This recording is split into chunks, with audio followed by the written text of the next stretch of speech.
Governor Thelzar had ruled Earth for 3 generations. The blue planet was a prize: temperate climate, abundant water, strategic location. When the Corvathian Empire had arrived 200 years ago to find humanity still confined to their homeworld, the conquest had been simple. Primitive weapons. No unified government. Easy prey. The survivors had been scattered across the galaxy as refugees, laborers, curiosities. Earth became another Corvathian colony, its cities rebuilt in their image, its resources harvested for the Empire. Then the sensors detected the fleet. How many ships? Thelzar demanded from his command center in what humans had once called Geneva. We're still counting, Governor. At least, 500. No, correction, 800 and still emerging from hyperspace. The tactical officer's voice trembled. They're broadcasting, sir. In old Corvathian and human languages. Put it through. The voice that filled the command center was calm, almost conversational, but carried an undertone of barely restrained fury. Corvathian forces occupying Sol system, this is Fleet Admiral Chen of the United Human Expeditionary Force. You are ordered to evacuate Earth immediately. You have 12 hours. Thelzar's mandibles clicked in amusement. This is Governor Thelzar. Earth is sovereign Corvathian territory, recognized by the Galactic Council. Your people are refugees with no legal standing. We will not. Governor, Chen interrupted, we're not asking permission. We're giving you a chance to leave peacefully. You think your ramshackle fleet of refugee ships frightens the Empire? I have 40 orbital defense platforms and 3 battle groups.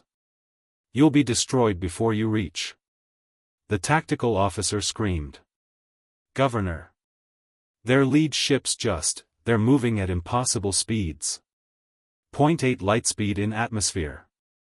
That's not. Explosions lit the sky.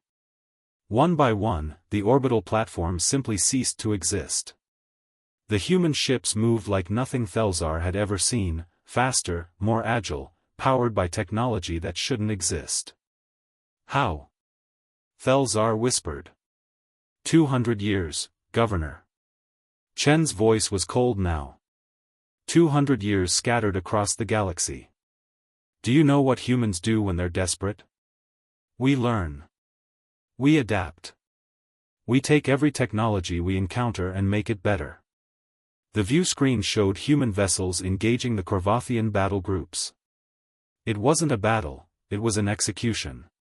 Ships that had seemed ramshackle revealed themselves as predators, each one incorporating technology from dozens of species, refined and weaponized.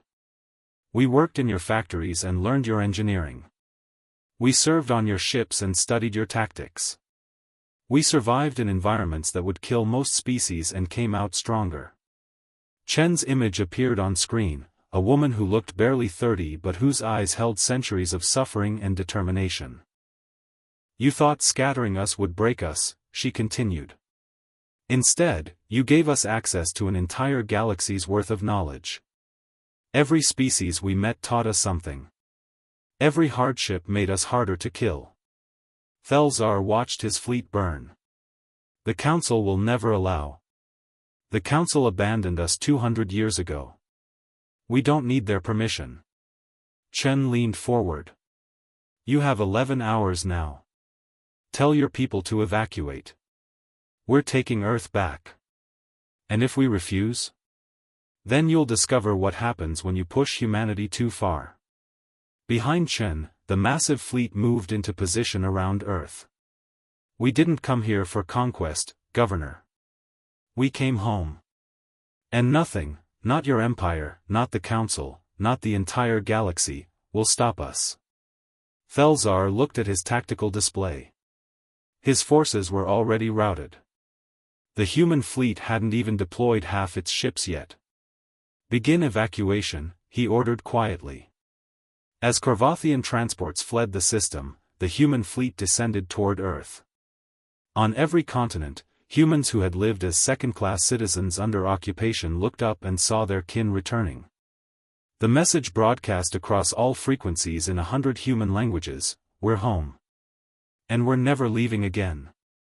In orbit, Admiral Chen watched the last Korvathian ship jump away. 200 years of exile had forged humanity into something new, something even empires feared. They had scattered refugees across the stars.